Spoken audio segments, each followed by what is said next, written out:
Hello friends, good morning. માં ખોડિયાર એજ્યુકેશનમાં આપનું સ્વાગત છે. આજે આપણે જોશું ટીવાય બીકોમ સેમ 5 માં મેનેજમેન્ટ એકાઉન્ટ 6 નું ગુણોત્તર વિશ્લેષણ. આપણે 15 દાખલા કર્યા હતા. આજે 16મો દાખલો છે, 184 ઉપર 35મો. એની રકમ વાંચે નીચેની માહિતી બે કંપનીઓના નાણાકીય હિસાબો પરથી લેવામાં આવી છે. કયું? ગુજરાત લિમિટેડ અને સૌરાષ્ટ્ર લિમિટેડ. એના છે કાચો નફો, વેચેલ માલની પડતર, ચોખ્ખો નફો, કરવેરા પહેલાનો, ઇક્વિટી શેર મૂડી, અનામત, પરચુરણ લેણદાર, બેંક ઓવરડ્રાફ્ટ, જમીન મકાન, પ્લાન્ટ યંત્રો, આખર સ્ટોક, અગાઉથી ચૂકવેલ વીમો, પરચુરણ દેવાદાર, રોકડ, પ્રાથમિક ખર્ચ અને 10%ના ડિબેન્ચર્સ. વધારાની માહિતીમાં આપ્યું છે કરવેરાનો દર 35% છે. ગુજરાત લિમિટેડ 25% વેચાણ રોકડેથી કરે છે, જ્યારે સૌરાષ્ટ્ર લિમિટેડનું 60% વેચાણ ઉધાર વેચાણ થાય છે. અને એની ઉપરથી આપણે 5 ગુણોત્તર શોધવાના છે. હવે આપણે પહેલા ગણતરી કરીશું.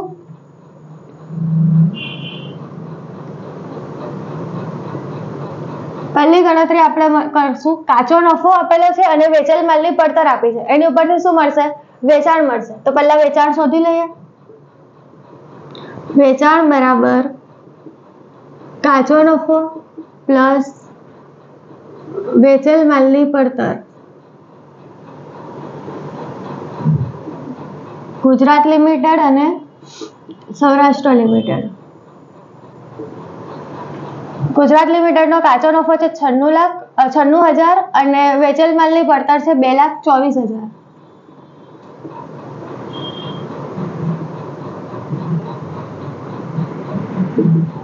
અને સૌરાષ્ટ્ર લિમિટેડમાં છે 1,12,000 અને 2,08,000.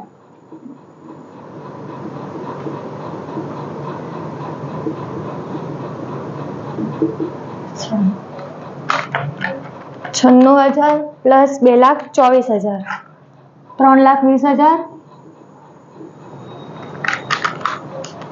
1,12,000 પ્લસ 2,08,000 એટલે આવશે 3,20,000.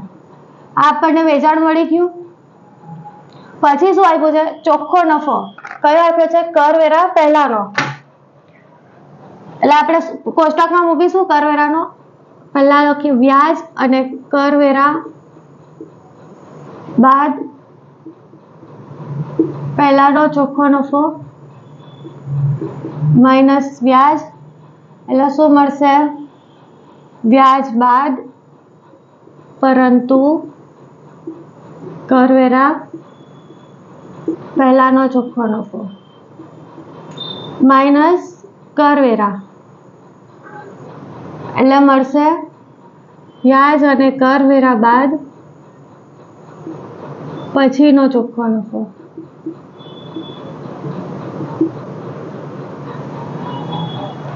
હવે આપણને આમાં રકમમાં કયો આપ્યો છે? કરવેરા પહેલાનો 32,000 અને 5,12,000.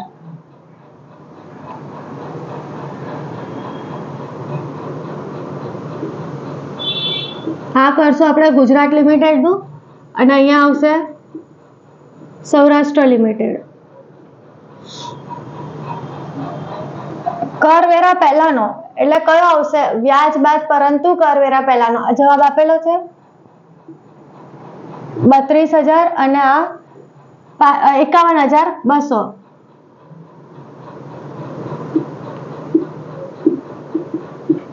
પહેલાનો માઇનસ વ્યાજ, વ્યાજ બાદ પરંતુ કરવેરા પહેલાનો માઇનસ કરવેરા,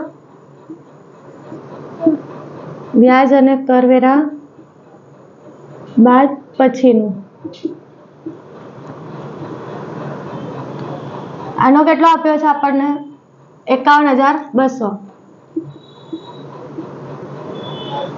ચાલો હવે કરવેરા આપણને કેટલા આપ્યા છે? 35%. લખીએ 35%. બંનેમાં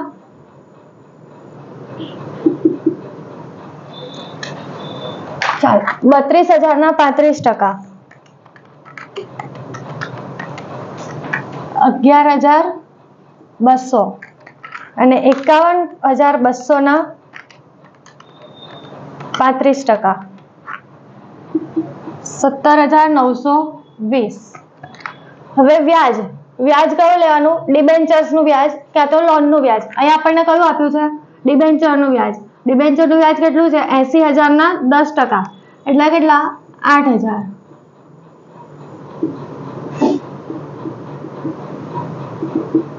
અને બીજા 66,000. 66,000 ના 10% એટલે 6,600. હવે આપણે આ બંને માઇનસ કરીએ. પહેલા 32,000 માંથી 11,200 જાય તો 20,800 અને 51,200 માંથી 17,920 જાય તો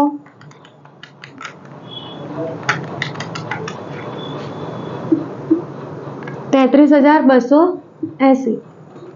હવે આપણે પહેલાનો શોધવો હોય તો કેવી રીતે મળે? 32,000 પ્લસ 8,000 લાવશે 40,000 અને 51,200 પ્લસ 6600 57,800. ચાલો આટલી ગણતરી આપણી થઈ ગઈ. હવે આપણે જોઈએ આગળ શું આપ્યું છે. ગુજરાત લિમિટેડ 25% વેચાણ રોકડેથી કરે છે, જ્યારે સૌરાષ્ટ્ર લિમિટેડ 60% વેચાણ ઉધાર થાય છે.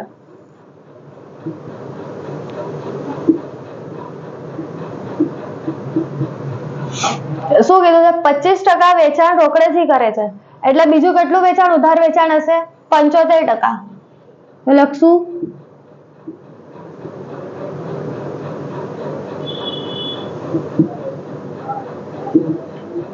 રોકડ વેચાણ કેટલાનું હશે? 75%.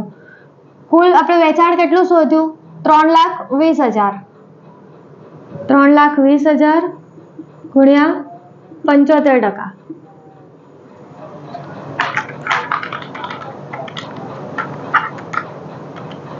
એટલે આવશે 2,40,000 ગુજરાત લિમિટેડનું અને સૌરાષ્ટ્ર લિમિટેડનું 60% વેચાણ ઉધાર થાય છે, તો એનું રોકડ વેચાણ કેટલું હશે? 40%. તો એનું કેટલું હતું? 3,20,000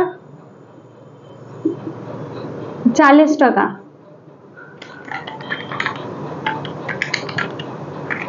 1,28,000.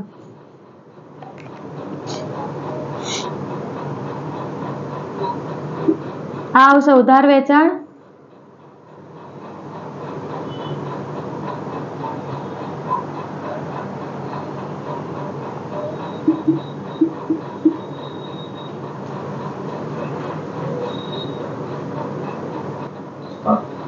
ચાલો લખીએ વેચાણનું. 25% વેચાણ રોકડેથી થાય છે, તો આપણે જરૂર શેની હોય? ઉધાર વેચાણની. તો ઉધાર વેચાણ કેટલું હશે? 75%. તો લખીએ ગુજરાત લિમિટેડનું ઉધાર વેચાણ કેટલું હશે? 75%. તો કેટલા? 3,20,000 ના 75%.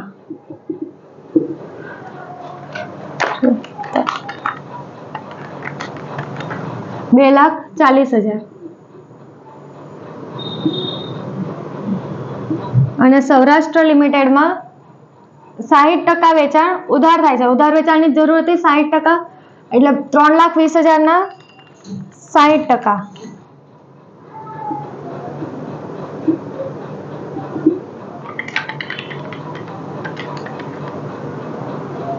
1,92,000. બરાબર. આપણને ઉધાર વેચાણ બંને મળી ગયા. હવે આપણે કરીએ ગણતર, ગુણોત્તર શોધીએ. પહેલું છે ચાલુ ગુણોત્તર.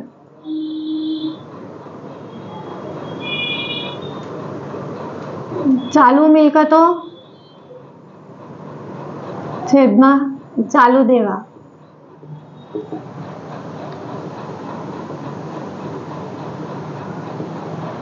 ગુજરાત લિમિટેડના ચાલુ મિલકતો કઈ કઈ આવશે? એક આખર સ્ટોક, પછી અગાઉથી ચૂકવેલ વીમો, પરચુરણ દેવાદાર, રોકડ અને પ્રાથમિક ખર્ચ. આ બધી કેવી કહેવાય? ચાલુ મિલકતો. બસ કરી દો. બરાબર. આખર સ્ટોક, અગાઉથી ચૂકવેલ વીમો, પરચુરણ દેવાદાર અને રોકડ. હવે ચાલુ મિલકત આપણે ગુજરાત લિમિટેડનો પહેલા કરીએ. આખર સ્ટોક છે 30,250 પ્લસ અગાઉથી ચૂકવેલ વીમો 25,250 પ્લસ દેવાદાર 40,000 પ્લસ રોકડ 17,500 એટલે આવશે 8,800 સોરી 88,000. અને ચાલુ દેવા કયા હશે? હવે લેણદાર આવશે, બેંક ઓવરડ્રાફ્ટ આવશે, બરાબર. આ બે વસ્તુ આવશે. શું આવે એમાં? 30,000 અને 14,000. 30,000 પ્લસ 14,000 એટલે આવશે 44,000. ચાલો 44,000 88,000 ભાગ્યા 44,000 એટલે આવશે 2:1. આ ગુજરાત લિમિટેડનું થઈ ગયું. એવી જ રીતે સૌરાષ્ટ્ર લિમિટેડ, એમાં કયા કયા આવશે? આખર સ્ટોક, અગાઉથી ચૂકવેલ વીમો, પરચુરણ દેવાદાર અને રોકડ. 60,200 પ્લસ 300 પ્લસ 36,000 પ્લસ 8,500 એટલે આવશે 1,05,000 ભાગ્યા ચાલુ દેવા કેટલા આવશે? 40,000 પ્લસ 30,000 એટલે 70,000.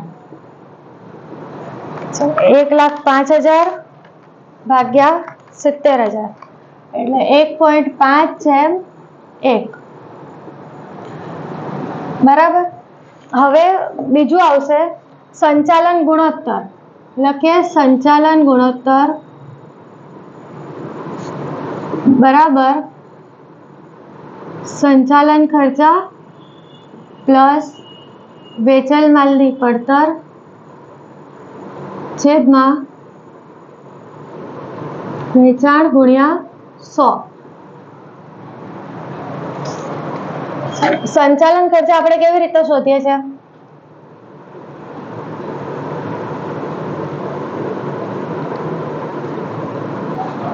ચાલો અહીંયા આવશે ગુજરાત લિમિટેડ અને સૌરાષ્ટ્ર લિમિટેડ.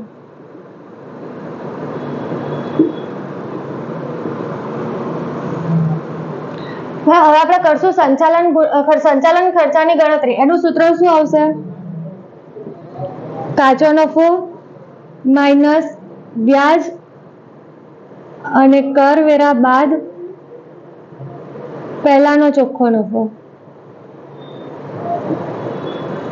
એટલે શું મળશે? સંચાલન ખર્ચા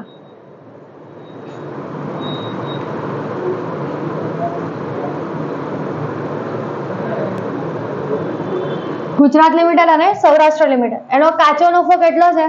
96,000 અને 1,12,000.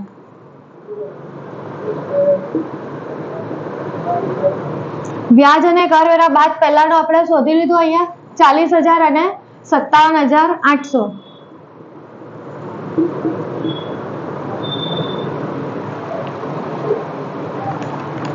ચાલો 96,000 માંથી 40,000 જાય તો 56,000 અને 1,12,000 માંથી 57,800 જાય તો 54,200. બરાબર. સમજાયું બધાને? આપણે શું કર્યું? કાચો નફો અને વ્યાજ અને કરવેરા બાદ પહેલાનો ચોખ્ખો નફો માઇનસ કરીએ તો શું મળે? સંચાલન ખર્ચા. સંચાલન ખર્ચાની કિંમત અહીંયા મૂકી દઈએ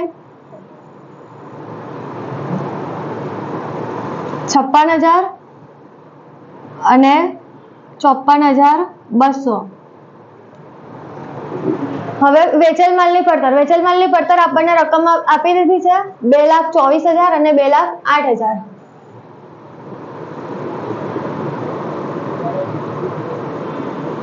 અને વેચાણ આપણે શોધી લીધું. ગુજરાત લિમિટેડનું 3,20,000 અને સૌરાષ્ટ્ર લિમિટેડનું પણ 3,20,000.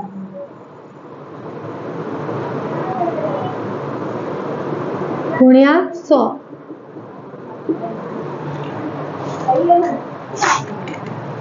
ચાલો 56,000 પ્લસ 2,24,000 ભાગ્યા 3,20,000 ગુણ્યા 100 એટલે 87.5%.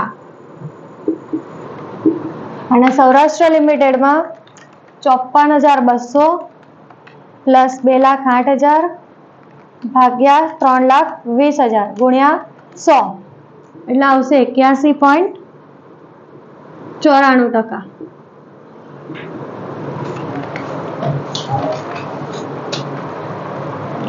ચાલો હવે આપણે આગળ કરીએ કુલ રોકાયેલી મૂડી પર વળતરનો દર.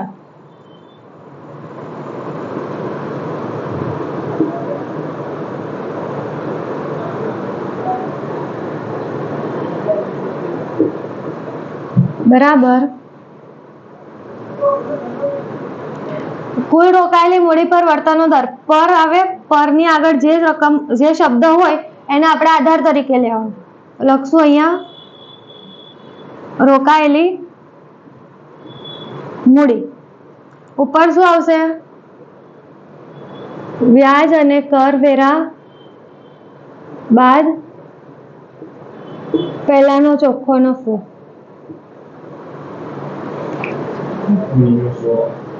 ગુજરાત અહીંયા ગુણ્યા 100. ચાલો ગુજરાત લિમિટેડમાં વ્યાજ અને કરવેરા બાદ પહેલાનો ચોખ્ખો નફો કેટલો? 40,000. અને સૌરાષ્ટ્ર લિમિટેડમાં કેટલો? 57,800.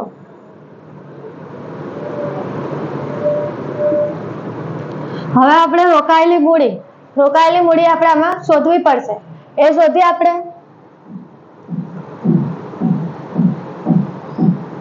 રોકાયેલી મૂડી એનું સૂત્ર છે શેર મૂડી પ્લસ અનામત અને વધારો પ્લસ લાંબા ગાળાના ઉછીના નાણાં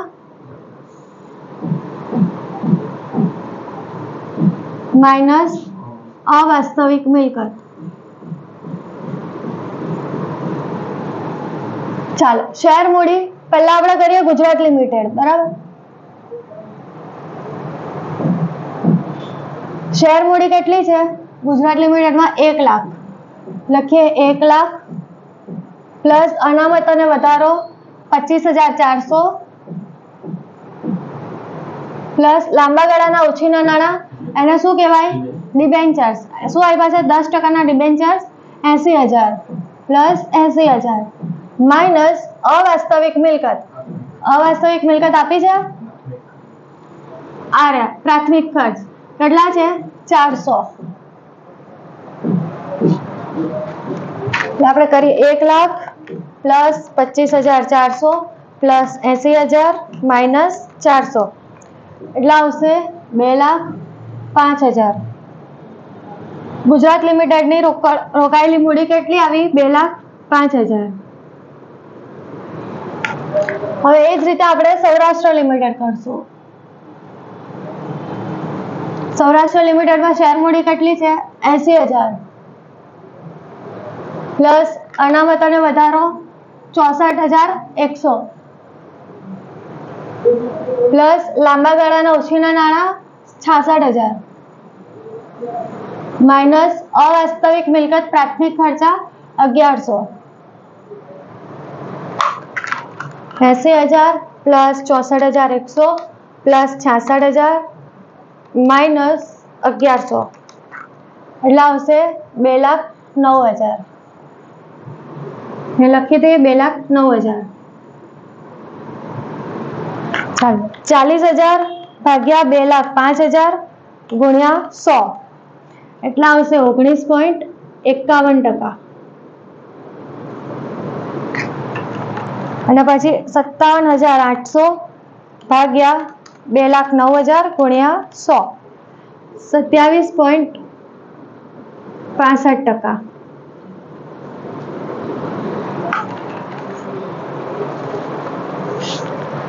હવે કરશું ચોથો દેવાદાર ગુણોત્તર. એમાં શું કીધું છે? 360 દિવસ લેવાના છે. જો અહીંયા કઈ નહીં કીધું હોય તો આપણે કેટલા? 365 દિવસ લેવાના. લખીએ દેવાદાર ગુણોત્તર બરાબર દેવાદાર પ્લસ લેણી હુંડી છેદમાં ઉધાર વેચાણ ગુણ્યા વર્ષના કામકાજના દિવસો.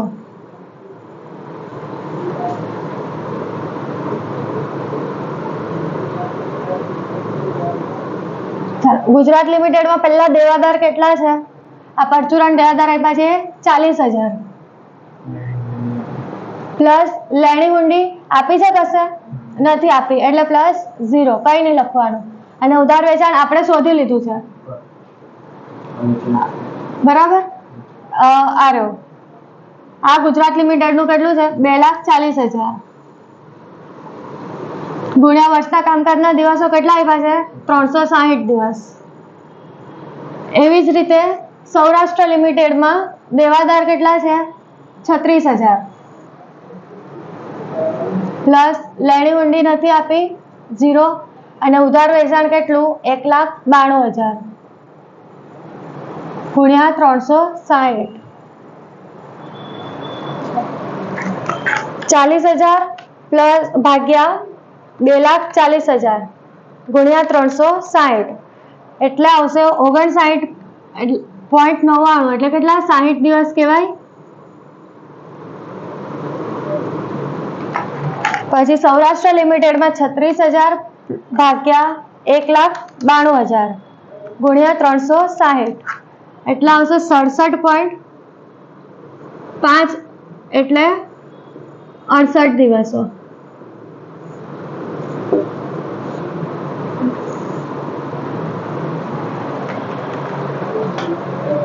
હવે આવશે શેર હોલ્ડરના ભંડોળ ઉપર વળતરનો દર. શેર હોલ્ડરના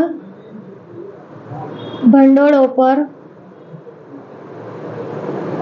વળતરનો દર એનું સૂત્ર શું આવશે? શેર હોલ્ડરના ભંડોળ ઉપર વળતરનો દર પરની આગળ શું શબ્દ આવ્યો? શેર હોલ્ડરના ભંડોળ તેને લખશું છેદમાં શેર હોલ્ડરના ભંડોળો ગુણ્યા 100 ઉપર આવશે વ્યાજ અને કરવેરા બાદ પછીનો ચોખ્ખો નફો.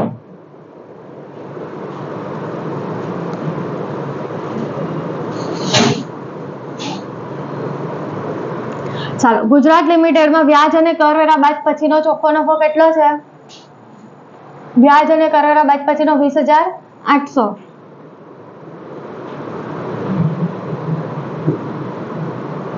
અને સૌરાષ્ટ્ર લિમિટેડમાં કેટલા છે 33,280. હવે શેર હોલ્ડરના ભંડોળો એમાં કઈ કઈ રકમ આવે? જો અહીં આપણે રોકાયેલી મૂડીમાં શોધ્યું ને એ જ વસ્તુ આવશે પણ શું નહીં આવે? જો શેર મૂડી આવશે અનામત અને વધારો આવશે પછી લાંબા ગાળાના ઓછીના નાણાં નહીં આવે ડાયરેક્ટ માઇનસ અવાસ્તવિક મિલકત. એટલે આપણે શું લેવાનું? શેર મૂડી અનામત અને વધારો માઇનસ લાંબા ગાળાના ઓછીના નાણાં. બરાબર. 1 લાખ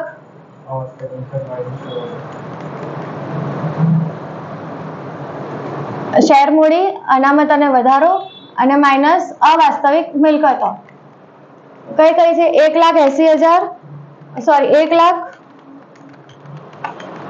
પ્લસ અનામત અને વધારો 25,400 માઇનસ અવાસ્તવિક મિલકત 400 રૂપિયા એટલે 1,25,000.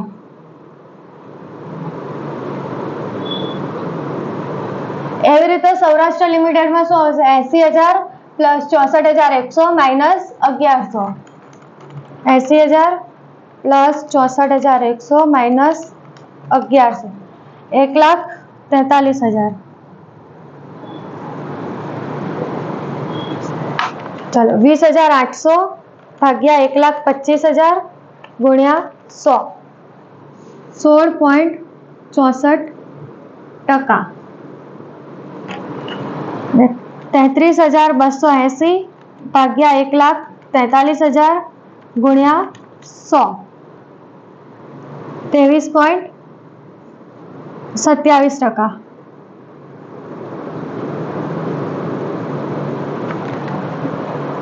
બરાબર સમજ પડી? અહીંયા આપણો આખો દાખલો કમ્પ્લીટ થયો છે. એટલે શું કરવાનું છે એમાં? પહેલા તો આપણે જો શરૂઆતમાં શું કર્યું, વેચાણ શોધી લીધું, કાચો નફો અને વેચેલ માલની પડતર આપી, એની ઉપરથી આખું વેચાણ મળી ગયું. વેચાણ પછી આપણે શું જોઈએ, કરવેરા બાદ પહેલાનો ચોખ્ખો નફો અને કરવેરા બાદ પછીનો ચોખ્ખો નફો એ આપણે શોધી લીધો કોષ્ટકમાં રકમ મૂકીને. પછી સૌરાષ્ટ્ર લિમિટેડનું થઈ ગયું. એના પછી આવ્યું વેચાણ. આપણે જે હવાલામાં આપ્યું હતું કે 25% વેચાણ રોકડેથી થાય છે અને બીજું 60% ઉધાર વેચાણ થાય છે, એની આપણે ગણતરી કરીને ઉધાર વેચાણ મળી ગયું. એના પછી આપણે ચાલુ ગુણોત્તર, સંચાલન ગુણોત્તર, બધા ગુણોત્તર શોધી લીધા. અહીંયા આપણો દાખલો પૂરો થાય છે. હવે આપણે કરશું આના પછીનો દાખલો. Thank you.